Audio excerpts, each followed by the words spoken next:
ucapan terima kasih dulu karena punya kesempatan untuk bisa sharing firman di Home Manado ya. Wah, luar biasa nih.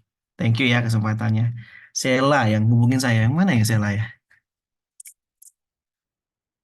Anda nggak Aku ikut. Kak, Yang mana tadi?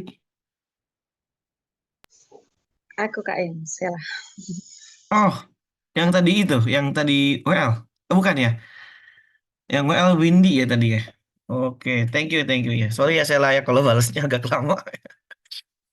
Oke, eh, oh Manado ya. Saya sangat familiar dengan orang Manado karena istri saya orang Manado ya. Pusparani Tore, Tore orang Tomohon, orang Tinoor.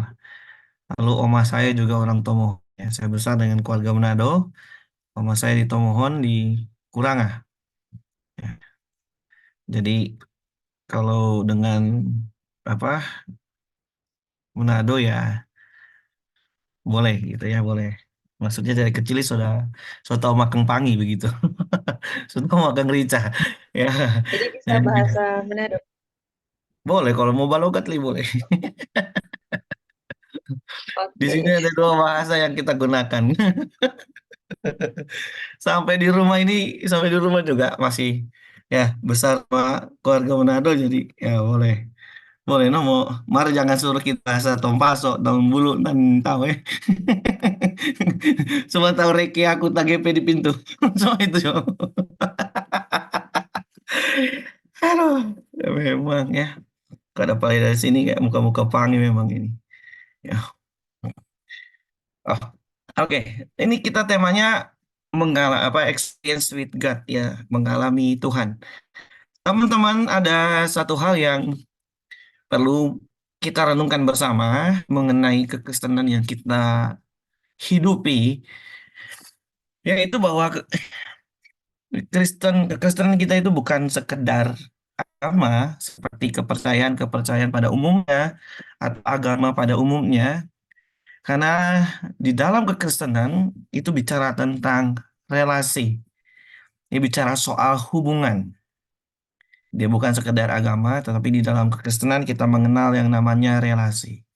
Kekristenan itu bicara soal relasi, bicara soal hubungan. Hubungan antara relasi antara Allah dengan manusia, pencipta dengan ciptaan. Dan itu kita bisa temukan sebenarnya di dalam Alkitab ketika Allah menciptakan manusia, Allah menempatkan manusia itu di Taman Eden, dan disitulah Allah memiliki persekutuan dengan manusia. Waktu manusia jatuh ke dalam dosa, maka manusia terpisah. Manusia keluar dari hadirat Tuhan. Manusia diusir keluar dari hadirat Tuhan. Ini membuat relasi manusia dengan Allah terputus. Itu sebabnya ketika Yesus mati di atas kayu salib, Alkitab berkata dia menjadi pendamai. Dia mengembalikan hubungan yang rusak antara manusia dengan Allah, sehingga Allah dengan manusia ini memiliki hubungan yang dipulihkan melalui korban Yesus di atas kayu salib. Ini adalah satu dasar yang penting untuk kita pahami. Jadi kekristenan kita ini bukan sekedar agama seperti halnya kepercayaan yang sudah ada atau agama dan kepercayaan lain, tetapi kekristenan itu bicara soal relasi. Waktu Yesus mati di atas kayu salib, ya kisah di dalam Injil Matius juga bicara tentang tabir bait Allah terbelah dua. Teman-teman pasti pernah mendengar hal ini ya. Di dalam bait Allah itu ada tiga ruangan. Ruang pelataran, ini yang biasa umat datang. Ruang kudus, ini ruang para imam. Lalu ruang maha kudus, ini adalah ruang di mana Allah hadir. Hal itu dilambangkan dengan adanya tabut Allah di dalam.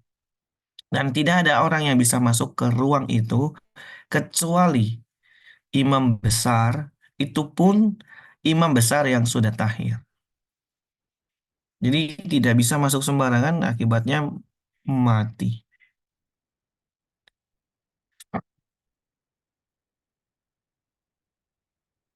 Dan pada waktu Yesus mati, tabir antara ruang kudus dan ruang maha kudus yang memisahkan kedua hal itu terbelah sebagai simbol bahwa manusia memiliki akses lagi dengan Allah.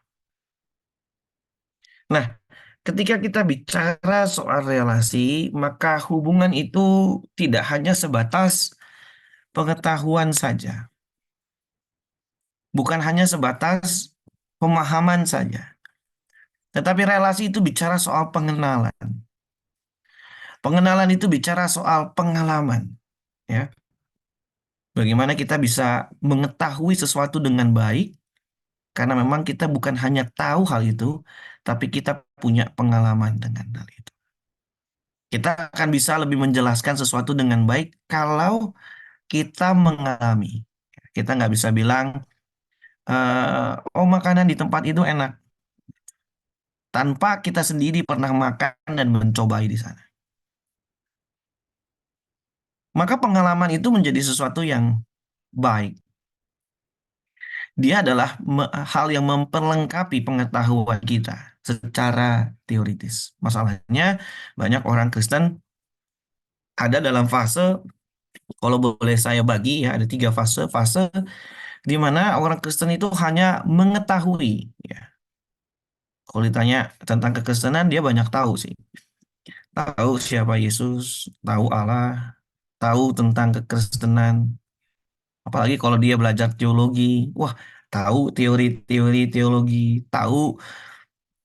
Kalau ditanya soal tahu, mungkin banyak yang tahu nih. Tahu kebenaran. Kalau ditanya tahu nggak perintah Tuhan, tahu perintah Tuhan. Semua hal yang Tuhan nyatakan dalam Alkitab, mungkin kita tahu secara teori. Tapi pertanyaannya, apakah kita mengalami Tuhan?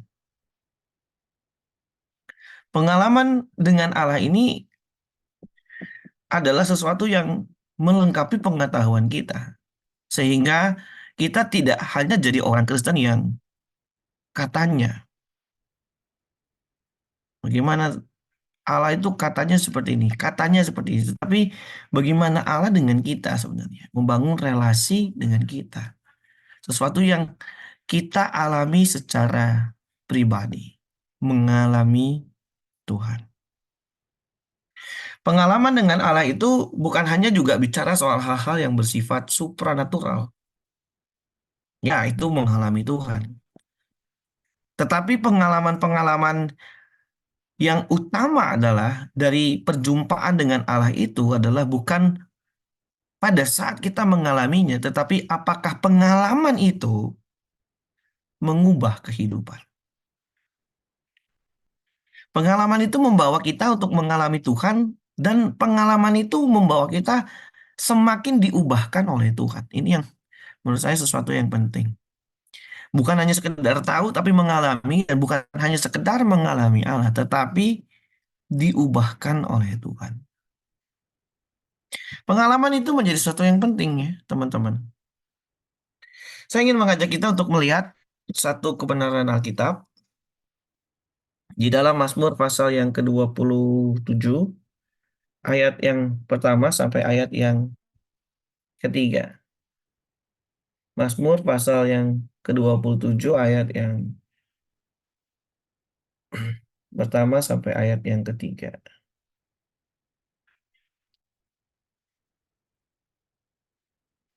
Tuhan adalah terangku dan keselamatanku, kepada siapa aku harus takut? Tuhan adalah benteng hidupku, terhadap siapakah aku harus gemetar? Ketika penjahat-penjahat menyerang aku untuk memakan dagingku, yakni semua lawanku dan musuhku, mereka sendirilah yang tergelincir dan jatuh. Sekalipun tentara berkemah mengepung aku, tidak takut hatiku. Sekalipun timbul peperangan melawan aku, dalam hal itu pun aku tetap percaya. Nah, ungkapan ini adalah ungkapan yang disampaikan Raja Daud. Kalau Alkitab LAI memberikan judul aman dalam perlindungan Allah. Dan kalau kita melihat apa yang ditulis oleh Daud, minimal ya kalau kita baca 3 ayat ini, teman-teman akan menemukan ada dua situasi yang dialami oleh Daud. Di dalam ayat 2 dikatakan ketika penjahat-penjahat menyerang aku untuk memakan dagingku. Ya, ini garis bawahi kalimat ini bahasa hiperbola ya di dalam Mazmur ya ada bahasa hiperbola. Tetapi kalau kita mau maknai kalimat ini sederhana saja. Kalau orang berkelahi itu sampai ingin makan memakan kira-kira ini apa gitu ya. Ini kan agak serem nih. Orang berkelahi mungkin wah, tak makan ngana. Coba kalau dimakan ini kan kelihatannya serem ini. Ini adalah gambaran di mana Daud menghadapi satu situasi yang begini. Dia bukan hanya ingin orang musuhnya itu bukan hanya ingin menangkap Daud, bukan hanya ingin memenjarakan Daud atau membunuh Daud, tetapi kalau bisa Daud itu lenyap. Dimakan itu menunjukkan bahwa kita habisi Daud ini kalau bisa Daud tidak ada lagi. Jadi musuh-musuhnya Daud ini bukan cuma mau nangkep dia, membunuh dia, tapi kalau bisa Daud tidak ada lagi. Bukankah situasi ini juga mungkin bisa aja menimpa teman-teman dan saya? Ada orang-orang yang nggak suka kemudian kita ingin kita hancur, pelayanan kita hancur, karir kita hancur, apapun yang kita kerjakan itu tidak berhasil, gitu. Ingin menyukai kehancuran kita. Kalau bisa kita dihilangkan gitu ya, dibunuh karakter. Ayat yang ketiga dikatakan bahwa dalam sementara tentara berkemah mengepung, kata ini juga menarik.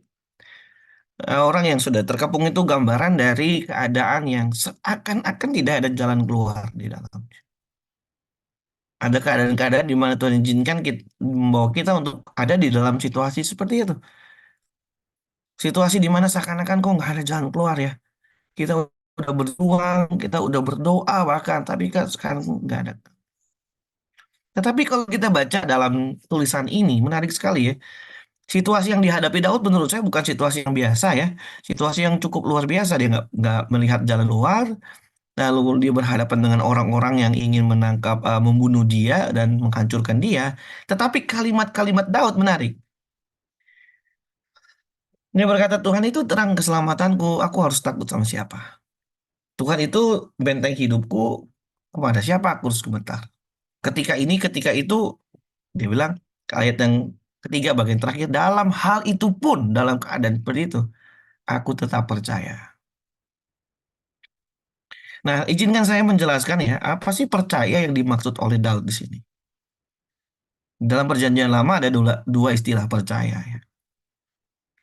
Kata percaya yang pertama itu istilah Ibrani yang dipakai itu aman, kata aman. Kata ini muncul ketika Abraham ya mengalami atau berjumpa dengan Allah pada saat Allah mengulang janji tentang anak. Kejadian pasal 15 ayat yang ke-6 bunyinya gini kira-kira. Maka percayalah Abraham kepada Tuhan dan Tuhan memperhitungkannya sebagai kebenaran. Kata percaya di situ pakai kata aman. Dalam konteks itu, aman artinya mempercayai sesuatu yang belum terjadi. Allah mengulang janji Abraham, keturunanmu akan seperti bintang di langit dan pasir di laut. Tetapi Abraham belum punya. Jadi waktu Abraham mempercayai perkataan Allah yang belum terjadi itu, dia bahasa Ibrani menggunakan kata aman. Jadi mempercayai sesuatu yang belum terjadi, masih menunggu waktunya di depan. Kata ini memang lebih cocok diterjemahkan dalam bahasa Inggris faith, yang artinya iman. Tapi kata kedua itu dari kata bata. Ini yang dipakai oleh Daud. Bata itu adalah kepercayaan yang kokoh, stand firm, sesuatu yang kuat, kokoh. Dan gambaran dari kata ini kalau diberikan ilustrasi seperti seseorang yang menyandarkan badannya kepada tembok ya, dengan gambaran dia menaruh pengharapan atau mempercayai sesuatu yang lebih kuat daripada dia. Tempat dia berpijak, tempat dia bersandar, berlindung gitu. Dan yang menarik adalah kata batah atau iman ini adalah kepercayaan yang atau kepercayaan, rasa percaya yang muncul bukan hanya sekedar karena tahu, tetapi percaya karena mengalami. Mereka punya experience. Iman yang muncul karena punya pengalaman. Apa yang membuat Daud begitu kuat? Karena Daud mengalami Tuhan, kira-kira begitu. Sehingga dia bisa berkata, kalau terjadi ini, terjadi ini, terjadi itu, dia tidak takut. Dia tidak gemetar. Kenapa? Karena dia memiliki perjalanan dengan Allah. Inilah yang membuat Daud bisa dengan kokoh mempercayai Allah tanpa ragu, bahkan di dalam situasi-situasi yang genting seperti itu. Kenapa? Karena kepercayaan dibangun lewat pengalamannya dengan Allah. Daud mengalami Tuhan, Daud berjalan dengan Tuhan, bahkan di saat-saat yang gelap. Sehingga Daud bisa berkata, apapun yang terjadi, kalau dulu Tuhan menyertai aku, sekarang pun aku bisa lewat. Masalahnya hari ini, tadi saya sudah katakan, banyak orang Kristen ketika diajak untuk mengalami Tuhan, pengalaman dengan Allah, berjalan dengan Allah inilah yang sebenarnya menjadi penting bagi kehidupan kekristenan kita.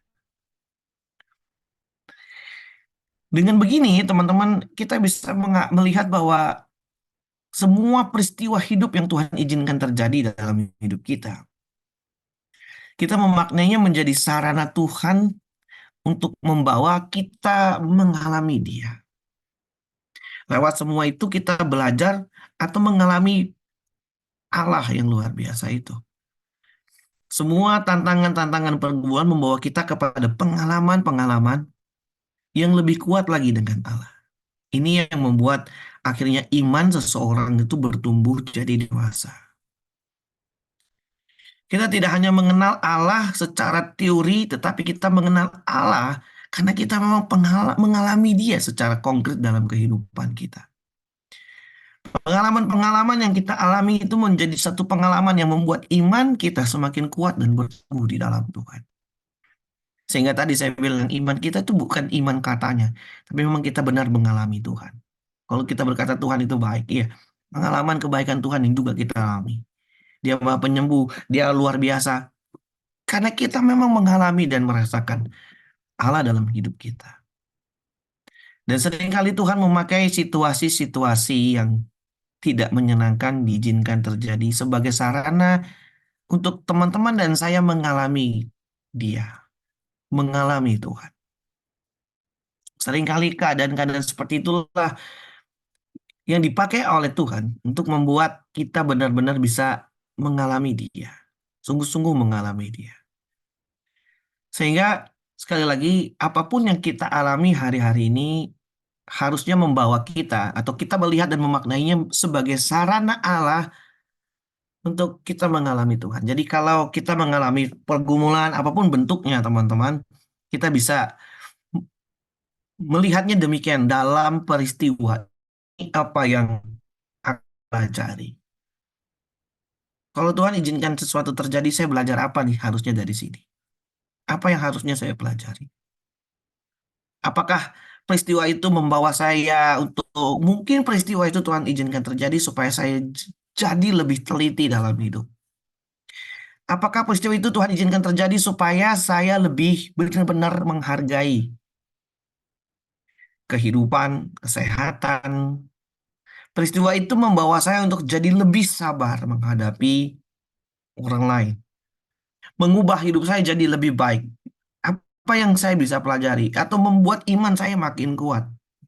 Jadi kacamata kita berbeda. Tentu orang yang mengalami dan tidak mengalami pasti berbeda. Walaupun pengalaman-pengalaman itu bersifat subjektif, tetapi apapun itu, dalam relasi kita dengan Allah, maka pengalaman menjadi yang penting. Kita tidak menjadi orang Kristen yang bahkan bisa dikatakan yang hanya mengenal Allah sebatas pengetahuan kita saja, tetapi juga mengalami Tuhan. Ada satu kalimat yang pernah keluar dari sepupu saya ya, ini sepupu saya pernah bicara, kita suka berdiskusi. Dia bilang, Andres, banyak orang itu jago bicara tentang Tuhan. Kalau bicara tentang Tuhan, dia mau cerita sama Tuhan itu dari pagi sampai pagi, bisa dia ceritakan. tapi sedikit yang bicara dengan Tuhan. Karena belum tentu orang yang bicara tentang Tuhan itu berbicara dengan Tuhan. Hari ini teman-teman belajar kebenaran, teman-teman bisa mengerti kebenaran dari khotbah-khotbah yang teman-teman dengar. Teman-teman bisa banyak tahu tentang firman. Teman-teman bisa menjelaskan dengan baik mungkin. Tetapi apakah teman-teman mengalami Tuhan? Nah, ini menjadi masalah hari ini. Mengalami pribadi dia. Kalau dia Allah yang baik, bagaimana kebaikan itu benar-benar kita alami? Itu sebabnya peristiwa-peristiwa hidup sekali lagi menjadi penting apapun dalam keadaan suka maupun duka. Ada ada ada harta abadi, ada rencana Tuhan, ada kemuliaan Tuhan di balik itu semua yang teman-teman dan saya akan nikmati, yang membangun pengalaman, membuat kita makin dewasa dan bertumbuh di dalam kebenaran. Pengalaman ini dibangun tidak secara instan, tetapi sesuatu yang kita memang perjuangkan hari demi hari. Perjalanan kita dengan Allah setiap hari itu adalah satu pengalaman yang membuat kita semakin luar biasa. Sekali lagi ingat, kekristenan itu bicara soal relasi. Relasi yang kita bangun setiap hari. Dan setiap hari teman-teman dan saya punya pilihan yang sama. Apa pilihannya? Pilihannya untuk membangun hubungan dengan Allah lewat semua peristiwa hidup, memaknai semua peristiwa yang terjadi hari ini dari sudut pandang Tuhan, apa yang Tuhan ingin pelajari. Apa Tuhan ingin saya pelajari maksud saya. Teman-teman setiap hari punya pilihan yang sama, mau melakukan kebenaran atau tidak. Dari kita mulai bangun tidur sampai kita mau tidur lagi, dan segala aktivitas kita, pilihannya tetap dua. Teman-teman mau melakukan kebenaran atau tidak. Teman-teman mau mengikuti keinginan daging atau mau mengikuti keinginan yang lain. Dan setiap hari ada sebuah kesempatan yang berharga untuk kita berjumpa dan mengalami Tuhan. Makanya kekristenan tanpa perjumpaan dengan Allah, ini saya kutip kalimat dari eh, Pak Erastus ya. Kekristenan tanpa perjumpaan dengan Allah adalah kekristenan yang mati. Karena kekristenan itu bicara soal relasi, hubungan, dan Allah itu adalah pribadi yang hidup, di mana mengajak kita semua untuk apa ya, untuk mengalami Dia secara kehidupan. Dan itulah yang akan buat kita eh, bertumbuh di dalam Tuhan. Jadi adalah rugi dalam diri kita kalau kita menjalani kehidupan kekristenan kita tanpa benar-benar kita mau mengalami Tuhan. Berjumpa dengan Allah setiap hari itulah yang membentuk dan membangun kehidupan rohani kita, yang membentuk keadaan kita hari demi hari. Jadi teman-teman yang dikasihi Tuhan, sekali lagi saya mengajak teman-teman untuk merenungkan kebenaran ini, bahwa setiap hari kita sama-sama ingin bertumbuh dalam pengenalan kita akan Allah. Oke, mungkin sampai sini dulu ya sharingnya. Biasanya akan lebih seru kalau kita ngobrol ini. Mungkin ada yang mau tanya, mau nyampein apapun, boleh. Ya, silakan. Gimana teman-teman? Apakah ada yang ingin bertanya atau mungkin sharing juga dengan Kak Andris? Pakai bahasa Mandarin juga nggak masalah. Kak Andris juga paham. Boleh. Kalau pembicara-pembicara lain mungkin kalian bertanya terbatas oleh bahasa, ini tidak ada batasan. Oh. Gimana teman-teman? Ada yang ingin ditanyakan atau mungkin ada yang ingin dibagikan juga dengan Kak Andris?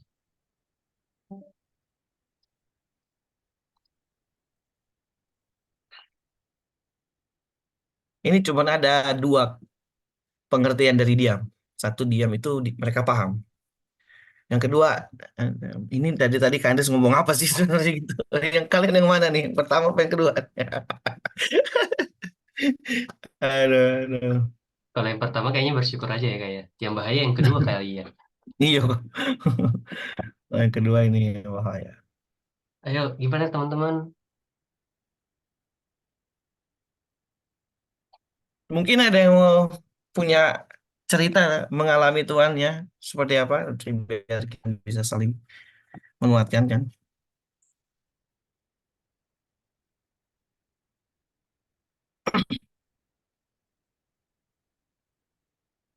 Pakai bahasa mana juga, enggak apa-apa teman-teman.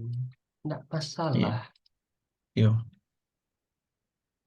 Bage Jo kalau orang Manado. Ah, itu dia.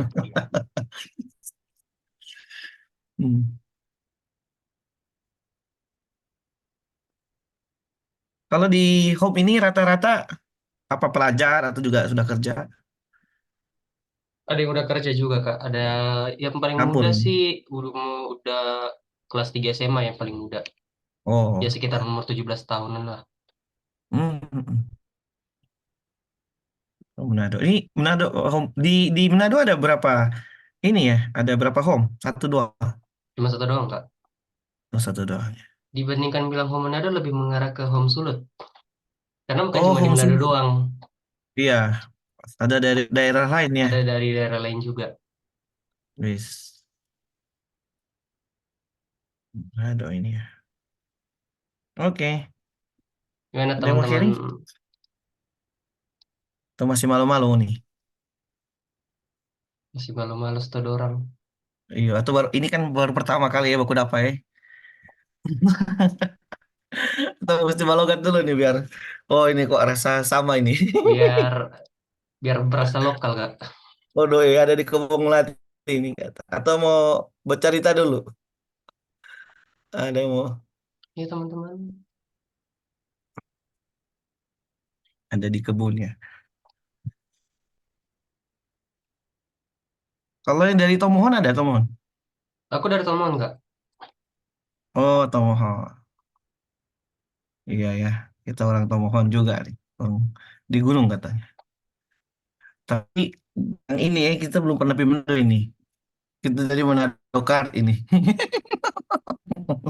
Kalau istri boleh. Kita Tomohon nih. Oh iyo. Nih, di sini juga saya ada ini persekutuan apa? Rukun, rukun dong bilang rukun. Jadi rukun Tinoor. Jadi di pendeta Oh, cuman kita, Deng, Karani Pepapa dulu ya almarhum. Cuma tong dua. Ada deh itu majelis-majelis lain. Rata-rata DPG Jumat di sini kan Gemim, GPIB.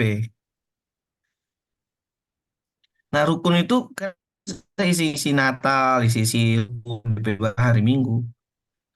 Jadi ya kalau so di rukun lah itu sama. kita rasa Kawan sulut. nuak kita. Iya, kawan nuak orang.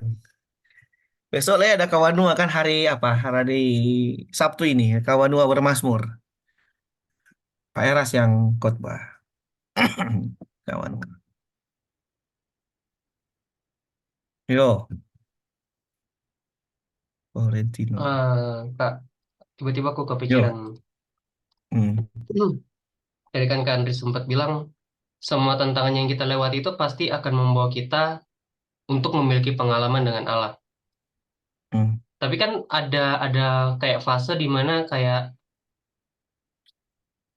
mereka cuma merasa, oke, masa yang penting masalah selesai. Entah dampaknya apa untuk saya atau pengalaman apa yang saya rasakan dengan Tuhan, saya nggak mau peduli gitu. Yang penting setiap fase yang sudah saya lewati ini selesai aja gitu kan. Nah, Hmm. apakah ini justru membuat pengalamannya dengan Allah itu membuat menjadi terhambat?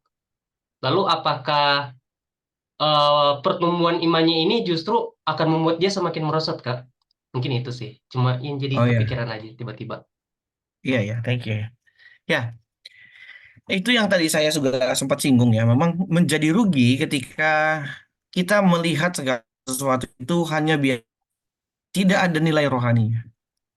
Karena di dalam pengalaman dengan Allah itulah yang membawa kita untuk belajar sesuatu. Intinya begini, Tuhan itu tidak mungkin mengizinkan sesuatu terjadi dalam kita tanpa rencana dan tujuannya. Ini dulu nih teman-teman renungin. Kalau Tuhan izinkan sesuatu terjadi dalam hidup kita, apakah itu sekedar fenomena biasa atau memang ya manusia punya itu, tetapi atau Tuhan itu memakai segala hal tersebut memang untuk membawa kita mengenal Dia lebih dalam. Ini kan dua hal yang berbeda. Jadi rugi kalau teman-teman hanya menjalani kehidupan menganggap kehidupan ini berjalan ya seperti inilah hidup ada suka dan ada duka tanpa melihat di balik semua itu sebenarnya rencana Allah itu indah. Makanya Kenapa teman-teman dan saya itu diajak membangun persekutuan dengan Allah tiap hari? Itulah yang menjadi kekuatan kita. Kenapa teman-teman kenapa kita harus berdoa sih sama Tuhan? Ya kan begitu. Kenapa sih orang Kristen harus membangun hubungan yang dengan Allah atau berdoa? Karena di dalam doa itulah, perjumpaan dengan Allah itulah yang membangun kepekaan kita untuk melihat segala situasi. Untuk bisa mendapatkan makna kehidupan dari semua problem dan apa yang kita alami. Gitu. Jadi agak sangat disayangkan ya kalau kita hanya melihat itu hanya dari fase umum. Tapi di sini kita diajak untuk melihat itu menjadi sesuatu yang khusus karena di balik itu semua kita percaya Tuhan bekerja. Roma 8:28, Allah terus bekerja dalam segala hal mendatangkan sesuatu yang baik. Jadi dalam keadaan senang maupun keadaan duka itu ada rencana Tuhan di baliknya. Nah, itu yang yang mengajak iman kita bertumbuh dan melihat semua peristiwa hidup yang terjadi itu dengan perspektif tadi ya, nilai yang kekal yang Allah ingin ajarkan kepada setiap kita. Relasi inilah yang kita bangun dengan Allah. Apa yang engkau mau aku alami, aku pahami, aku kerjakan lewat semua peristiwa ini. Dan itu akan membuat perjalanan rohani kita menjadi berbeda. Kekristenan yang kita jalani itu bukan hanya sekedar ya rutinitas belaka, tetapi sesuatu memang yang menghidupkan iman kita dan kepercayaan kita. Gitu, Yobel. Berarti kalau seandainya kita yang anak-anak muda ini masih mengalami hal tersebut ya Kak, kayak ya Hmm. masalah-masalah itu, artinya Tuhan masih melirik hidup kita dong. Tuhan berarti kayak sedang apa ya? Sedang mengarahkan kita dong. Benar kan? Iya, Lewat iya. masalah-masalah yang kita Hmm. lewati ini, kalau kita bisa memaknainya dengan benar, artinya Tuhan sedang mengarahkan kita untuk bisa membangun hubungan dengan Dia. Benar Ya, dong ya. nggak? Betul, betul. Berarti artinya kalau hidup kita masih ada masalah sampai detik ini pun, artinya kalau kalau kalau apa ya? Tunggu, bentar, dulu. Berarti Allah ini sedang sedang apa ya? Kayak ibaratnya masih memperhatikan hidup kita lah. Justru yang Oh kayak ya. berbahaya itu kalau hidup kita udah kayak flat-flat aja kan Kak? Udah kayak Ya. lurus-lurus aja kayak kayak nggak ada masalah pergumulan persoalan kayak merasa Tuhan berkenan ternyata Tuhan sudah kayak menyerah gitu dengan progres kita gitu. Hmm, hmm, Nah, hmm, mungkin hmm. ini sih pandanganku aja Kak. Dan yang aku Iya, tangkap iya, dari iya. ceritanya tadi. Iya, iya, benar. Gini, teman-teman, gini, kalau kita mengerti bahwa iman yang kita jalani ini, tentu kita harus melihatnya dalam konteks gini. Keselamatan itu kan dikembalikan kita pada rancangan yang semula. Teman-teman ingat ini ya. Nah, di dalam pengembalian itu maka Allah apa? Allah menggarap kita kalau kita pakai bahasa ini. Tuhan menggarap hidup setiap anak-anaknya. Jadi kematian Yesus di atas kayu salib bukan hanya menebus dosa saja, tetapi juga memperbaiki kehidupan kita. Nah, waktu Tuhan memperbaiki kita, Tuhan memakai semua sarana. Kalau teman-teman masih ingat, ada 3 sarana utama yang Tuhan pakai membentuk manusia. Satu, itu adanya firman. Firman Tuhan itu menuntun kita untuk mengenal Tuhan. Dua, ada namanya Roh Kudus. Dia mengajarkan segala sesuatu, menuntun kita dalam kebenaran, melakukan semua kebenaran. Tapi yang ketiga adalah sarana yang dipakai Tuhan membentuk manusia apa? Pergumulan dan kesulitan hidup itu. Makanya Tuhan izinkan sesuatu, bukan Tuhan izinkan ya. Kalau saya melihatnya begini nih. Dalam realitas hidup manusia yang sudah jatuh dalam dosa, yang udah bumi yang sudah terkutuk, itu yang sudah seperti Kejadian pasal 3 berkata, semak belukar, berpeluh dan lain sebagainya.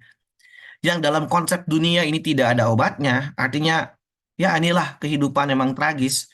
Tapi di sisi yang lain kita diajak melihat untuk di balik tragisnya hidup ini, bahkan Tuhan bisa memakai keadaan-keadaan itu justru menjadi sarana membentuk manusia.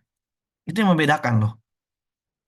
Orang dunia mungkin melihat pergumulan, tantangan apapun sebagai kutuk, aib dan sebagainya. Tapi jangan salah, di dalam kekristenan justru hal-hal itu bisa berubah di dalam tangan Tuhan. bisa menjadi alat untuk kemuliaannya karena di dalamnya ada penggarapan Allah terhadap hidup kita masing-masing. Dan Tuhan izin gini, kita nggak usah kuat, kita nggak usah takut bahwa eh, kita bisa melewati pergumulan. Karena ayatnya jelas banget ngomong begini, pencobaan-pencobaan yang kamu alami adalah pencobaan biasa. Ini garis bawahi kata biasa. Biasa,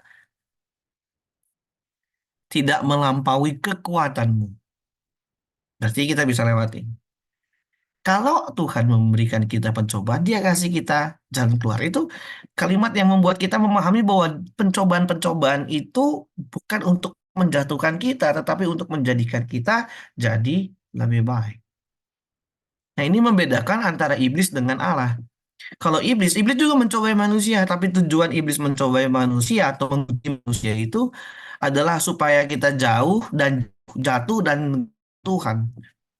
Tapi kalau Allah mengizinkan ada tantangan dan ujian itu, pencobaan itu, tujuannya adalah supaya teman-teman dan saya mengalami dia dan naik levelnya. Kita bertumbuh, kita punya pengalaman baru tentang Allah, ada suatu penyingkapan baru tentang ada pelajaran yang kita bisa dapatkan dari semua hal-hal yang kita alami. Oh, Tuhan mau begini ya, Tuhan ajar saya begini. Nah, itulah teman-temannya kalau kalau boleh eh, menambahkan Yoel. Yobel. Oke, thank you, Kak. Hmm. Gimana teman-teman lain? Ya, mana Kita tuh lain? berdiskusi, link ke Andris kayaknya so agak memanaskan. Eh, Atau teman-teman lain mungkin ada yang mau bertanya? apa kurang apa nih? Kurang gohu atau kurang apa nih? Windy sudah on cam nih, Kak. On cam, on mic. Ah, ya, ini gimana, Win? Hmm. Aku mau bertanya. Tadi kan eh, Kak Antis sempat bilang bahwa pencobaan yang Tuhan beri dalam hidup kita itu untuk mendewasakan kita seperti itu. Jadi dalam dengan kita pada Tuhan memang tidak akan pernah kita nggak mengalami pencobaan. Gitu. Nah, pengalamanku ketika aku mengiring Tuhan dan seringkali menghadapi pencobaan, sering ada juga di mana sebenarnya pencobaan itu kayak kita udah tahu itu karena Tuhan mau membuat kita lebih dewasa lagi gitu.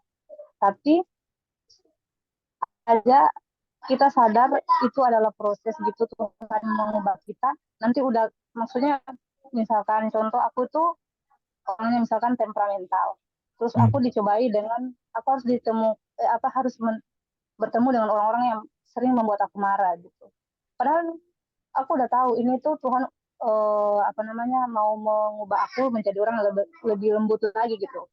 Tapi yang herannya kesadaran itu muncul ketika aku udah menyimpang gitu. Ketika aku udah jadi marah sama orang itu atau aku udah jadi maksudnya hati aku udah terlanjur berdosa gitu di hadapan Tuhan, baru aku sadar oh ternyata tadi itu sebenarnya aku tuh dicobai, maksudnya bukan dicobai, aku sedang mengalami pelajaran penting supaya aku menjadi orang yang lebih nggak cepat marah dan lain sebagainya seperti itu kan. Tapi kesadaran itu muncul ketika aku udah jatuh dulu ke dalam dosa baru aku sadar gitu kan. Itu pertanyaannya gimana caranya ya supaya aku lebih mengalami kepekaan yang lebih dalam lagi supaya aku nggak bukan pencobaan itu bukan jadi aku jatuh dalam dosa tapi mendewasakan aku gitu. Ya, ya ini menarik ya. Ini memang realita hidup kita sehari-hari ya.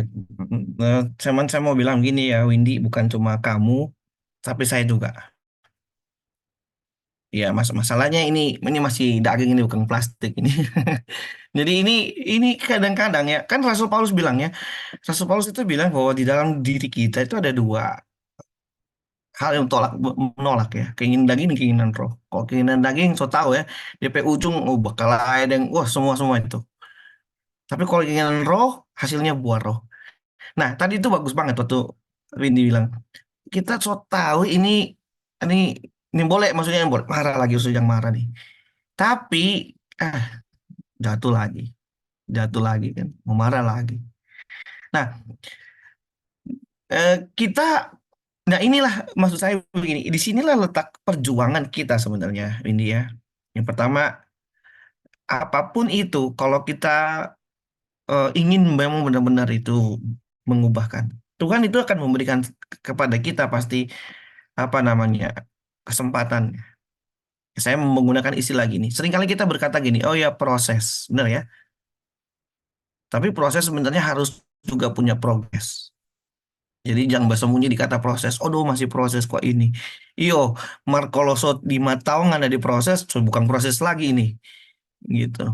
Proses harus ada progres. Biar sedikit itu progres. Mesti ada di jalan maksudnya. Nah, ibarat begini ya, saya kasih contohnya. Dulu saya di sekolah itu ada remedial. Mungkin yang sekolah masih pasti ingat dulu kita play remedial. Dulu masih di waktu sekolah itu dulu masih ada DP istilah apa ya KKM kalau nggak salah ya. Jadi kompetensi gitu. Kalau dulu di bawah nilai 7 itu nggak lulus. Jadi 7,0 lulus. 5 tahun ya so. Itu 7 di atas 7 baru lulus, di bawah 7 enggak. Win, nggak tahu kita dapat nilai berapa? 6,9. Aduh, kita bilang apa ya kalau di Manado udah panggil guru tahu masih cigu atau ku masih apa dong di istilah nih atau apa ya bener bener apa yang kita sudah tahu kata oh, Pak di guru aduh bu kita bilang begini oh enci ya enci jo enci aduh kenapa kenapa kurang kok cuma mau satu lagi itu nilai kayak pada kasih kasih biar kita ya remedial ini ya kalau nilai cuma begitu mau masa mau tambah katanya. Nah, jangan sampai kita remedial lagi. Jadi Windy tetaplah harus tetap berjuang ya. Di saat-saat seperti itulah saat-saat kita memang harus berjuang, Win. Sama, saya juga seringkali berdoa Tuhan, aku berjanji hari ini mau, tapi tetap kita gagal. Jangankan ngana, Rasul Paulus sama. Aku tahu yang baik, yang jahat kita yang bikin. Jadi di sini letaknya bukan gini. Ini kalimat yang menguatkan saya waktu itu. Bukan seberapa banyak kita jatuh, tapi seberapa banyak kita bangkit ketika jatuh. Masalahnya orang banyak nyerah, nggak mau berjuang lagi. Ingat ya, bukan seberapa banyak kita jatuh, tapi seberapa banyak kita bangkit ketika kita jatuh. Tuhan itu melihat itu. Kalau hari ini gagal, ya Tuhan minta ampun. Masalahnya gini, waktu kita berdoa, Tuhan beri aku kesabaran. Terus Tuhan mau bikin apa? Oh, langsung mengubah hatinya jadi lembut. Enggak. Begitu kita selesai doa, langsung ketemu orang yang nyebelin. Katanya mau sabar, kata Tuhan. Kalau mau sabar, mesti lawan itu. Mematikan keinginan lagi. Nah, di sini, Vindi, kita semua, makanya kita perlu berdoa, kita perlu puasa Roh Kudus, kita perlu firman, kita perlu komunitas.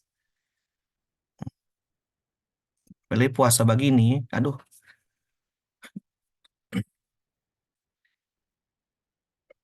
gitu ya. Jadi gituin, logat kita nih sampai keluar di Selamanya bahasa Manado ini. Biasa bahasa Manado dan Karani aja. Di rumah. Kalau lagi di rukun. Begitu. Jadi begitu Windy. Ada lagi mau tanya? Untuk saya ini cukup, Kak. Thank you. Thank you, thank you.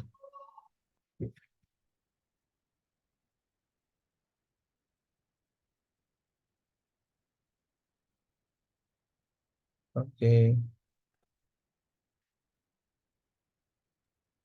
Oke, masih ada lagi teman-teman? Ada. Oh, ada. Silakan, Gaby. Oke, Bi. Shalom Kak Andris, teman-teman Om semua. Halo. Apa ya? Mau bertanya, Yo.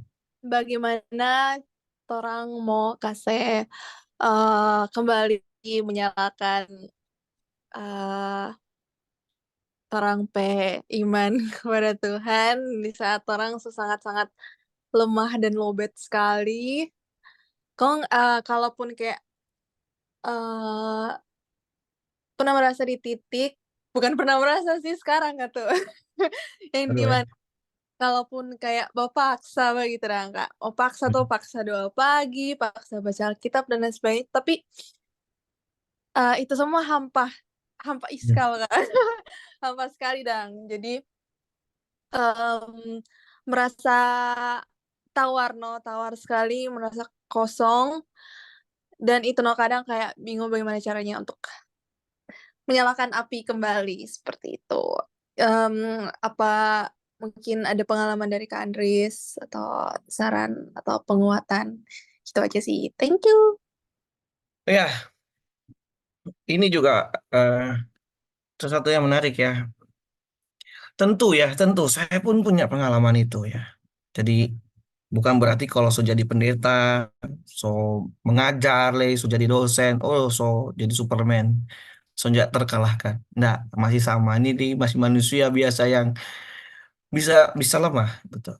Saya pernah punya masa di mana saya mengalami lemah dalam dalam iman.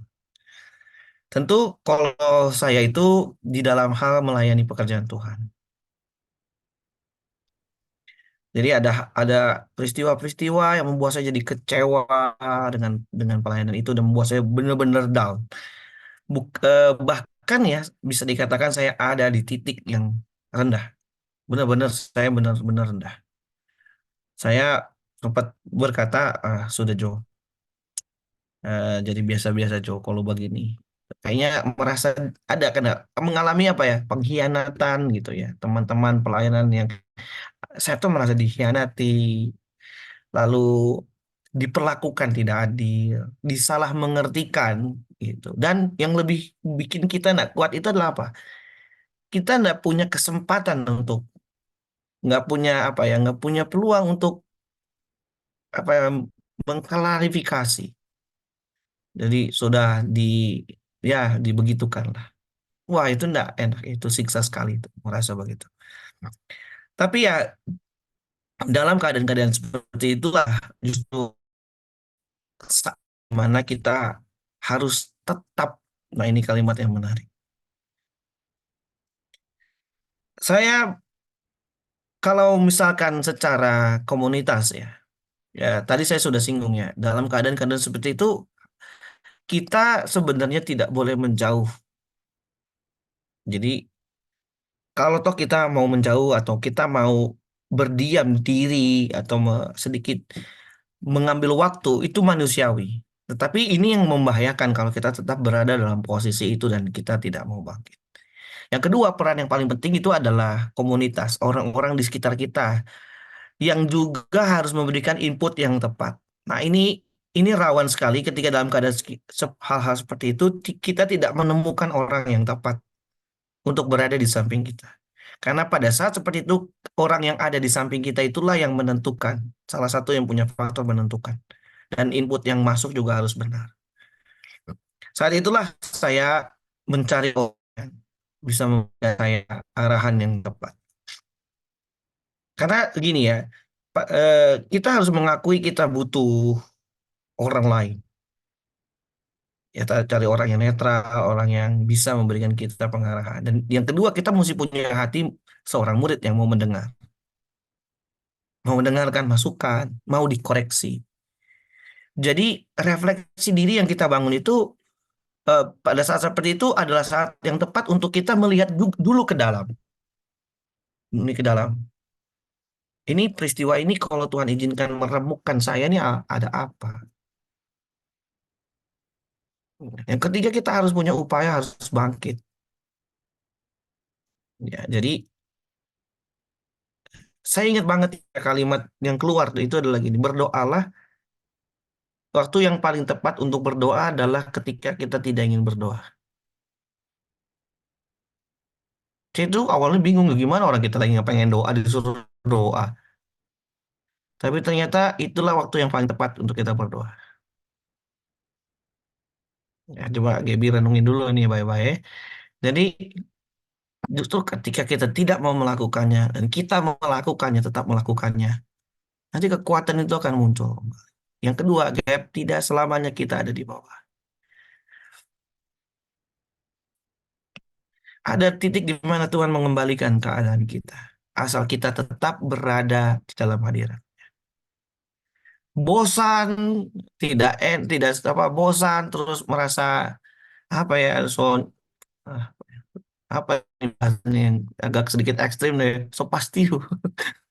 Ah, aduh, itu manusiawi, tapi jangan mau dikalahkan dengan keadaan seperti itu. Paling tuang. Ya, jadi so apa ya bagaimana kita ini apa jangan ter, terbawa dari suasana itu ya. Jadi kalau kita mengalami itu manusiawi, itu wajar. Semua orang mengalami fase yang sama. Elia itu habis bikin KKR besar lawan 450 apa Nabi Baal, itu habis bikin KKR besar, dia lawan setan-setan itu, kasih turun api dari surga, dari langit, habis bikin mujizat besar, lalu diancam sama Rahab, istrinya Rahab, untuk kejar Elia, bunuh dia. Hah, Elia apa? Lari, takut, bersembunyi di padang gurun. Jangankan kita, Elia yang sok kasih turun api dari langit pernah ada di fase-fase yang demikian. Tapi apakah Allah meninggalkan kita? Tidak. Allah nggak meninggalkan kita. Justru Elia itu pengalaman luar biasa. Waktu dia menanti Tuhan, dia pikir Tuhan datang dalam badai. Waktu badai lewat, nggak ada Tuhan. Waktu ada gunturnya, ada Tuhan. Tapi Allah hadir justru di angin sepoi-sepoi basah. Sesuatu yang tidak terduga. Seringkali menurut kita, kehadiran Allah itu harus spektakuler. Wah, harus terjadi gempa bumi dulu baru ini Tuhan turun. Enggak juga. Hal-hal biasa lah Tuhan ada. Begitu ya, Gap. Semangat, Gaby. Mana Gaby? So hilang. Thank you. Siap. Oke. Ya, ya.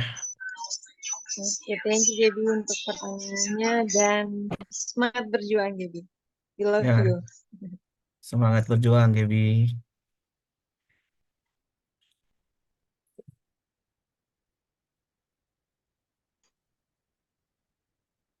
Nah, masih ada dari teman-teman yang lain mungkin untuk pertanyaan yang terakhir kalau masih ada. Ya kalau soundnya tidak ada, orang langsung foto aja. Eh, ini beda. Kita beda 1 jam ya? Iya Kak, Oh, di dari sana sini. 9:10 berarti. Iya betul. Oh iya, sorry. Sholat juga ya. Aman Kak, orang biasa Oh, sampai. biasa-biasa kalau. Biasa-biasa jadi paniki. Oke deh, Iya. orang Baik. foto dulu aja. Oke. Kak Irel minta tolong. Oke. Wait.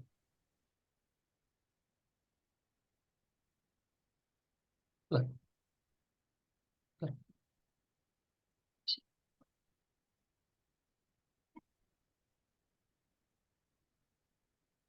Teman-teman yang bisa on cam, mari juga guys on cam. Ayo guys, yang bisa on cam. Kak Rio, Cia, Rini, Beka, Gaby, Kak Casey. Oh, Casey.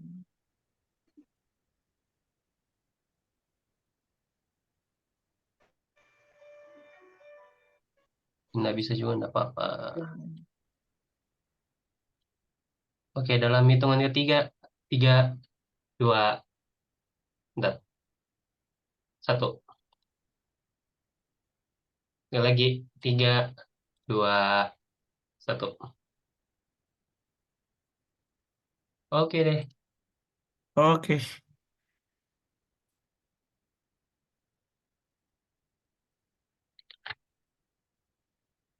Sudah.